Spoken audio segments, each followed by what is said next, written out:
그리고 또 이제 여기서 밭에 가서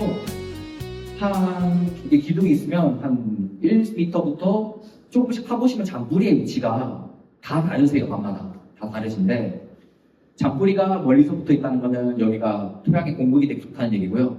근데 잔뿌리가 보이지 않고 가까이 가가지고 심한 데는 기둥이 이렇게 있으면 기둥에서 잔뿌리가 이렇게 올라가는 그런 증상도 있어요. 제꼭 선인장 같은 거 물에 심으면 뿌리가 이렇게 위로 나잖아요. 그것처럼 그런 분들도 계세요. 왜냐? 토양에 공급이 없어가지고 결국 뿌리가 옆으로 못 뻗으니까 밑으로 가거나 아니면 그것도 못해서 위로 이렇게 되는 그런 토양도 있습니다.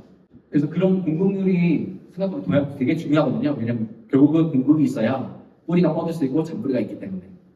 여기 돌아가시면 다들 팠을 때 뿌리의 위치를 보시고, 왜냐면 잔뿌리가 많은 부분이 결국은 거쪽으로 중심으로 비로나인 탭을 주셔야 거기로 직접적으로 이제 이온 흡수를 하고 도움이 되고, 그리고 그런 부분이 만약에 뿌리가 없는 부분에 비로나일로 탭을 주게 되면은 음료가 많이 쌓여서 결국은 밭이 점점 불효화지게.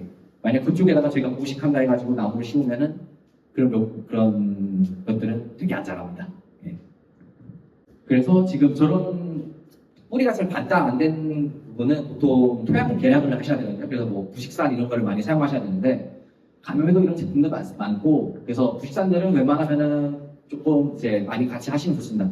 보통 밝은 재라 가지고 해가지고 주는 것들이 부식산 포함된 것들도 있고 하거든요. 뭐 미량요소로 주시는 것도 있는데, 그래서 지금 요거 이제 테라가드라고 하는 거는 이제 아까 앞에 말씀드린 이제 염류 박사라 해가지고 염류 제거하는 거고요. 이 테라가드라는 거는 밥작물 같은 경우는 부식산으로 메인을 해가지고 팔고 있습니다. 그래서 뿌리 밝은 애가 토양 계량 중인데, 제가 이제 좀 중심으로 보고 있는 게, 안 그래도 좀 연구자 입장이다 보니까 투스트립 부탄디올이라는 저런 물질이 있어요.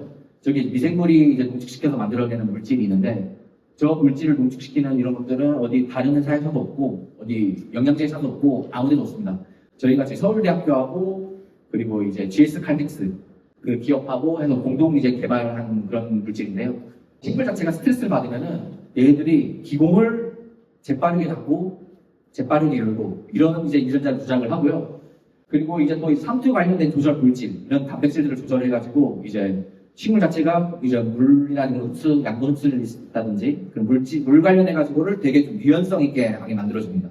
농업기술센터가 이 물질 가지고 실험을 한 5년 정도 해가지고, 처음에는 저기 제주도 농업기술센터 쪽에서 3년 정도 이제 바짝물, 뭐 가뭄, 콩이라든지 메밀 이런 거에 이제 좀 여름에 가뭄 왔을 때 이걸 주게 되면 조금 한 2주 정도 버티니까 그런 식으로 실험을 했는데, 그 후로 이제 그 연구사가 생각을 한 게, 이게 삼투 조절 관련도 있으니까 이거를 만약 레드야 지금 열과 좀 벌려지는 데 문제가 많은데, 요거를 이제 남원 쪽에서 한 농가를 대상으로 해가지고 한 2년 정도 실험을 했었습니다. 처음에는 이제 홍미향 품종으로 했다가 그 작년에는 레드향으로 해가지고 실험을 했었는데요. 그 실험적으로 데이터도 이제 뒤에 나오는데 좀 되게 괜찮게 나왔고, 농가분도 한 2년 정도 계속 체감을 할 정도로 이제 좀 벌어진 게 좀 덜하다 보니까 되게 관심이 있었는데요. 일단 열과라는 게 언제 발생하냐? 일단 말씀을 드리고 싶은 게, 일단은 개화 수정하고 나면은 3, 4개월쯤 지나야 이 안에 있는 그 당 함유율이 이제 99% 이상 이제 올라옵니다.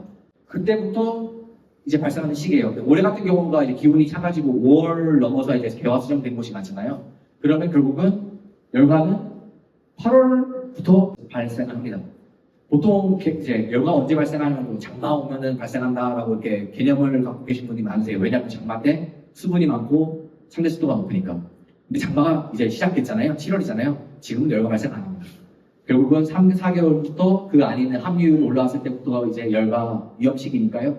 그때부터 확실히 수분 관리나 이런 거를 좀 확실히 하셔야 이제 되겠고요. 그래서 지금 교육센터나 어디 감염이나 농협에서 말하는 게, 수분을 조금씩 끊어서 주시고 이제 한 번에 많이 주지 말고, 그건 맞습니다. 왜냐면 경사진 밭에서도 물이 없다가 갑자기 물이 확 들어가면은 열과가 확 발생하거든요. 그래서 아래쪽에는 열과가 없는데 위쪽은 안 그래도 물이 펌프가 약해가지고 물이 없다 보니까 물이 확 가면은 그때는 열과가 위가 더 많이 터지고 그런 증상이 많이 발견됐거든요.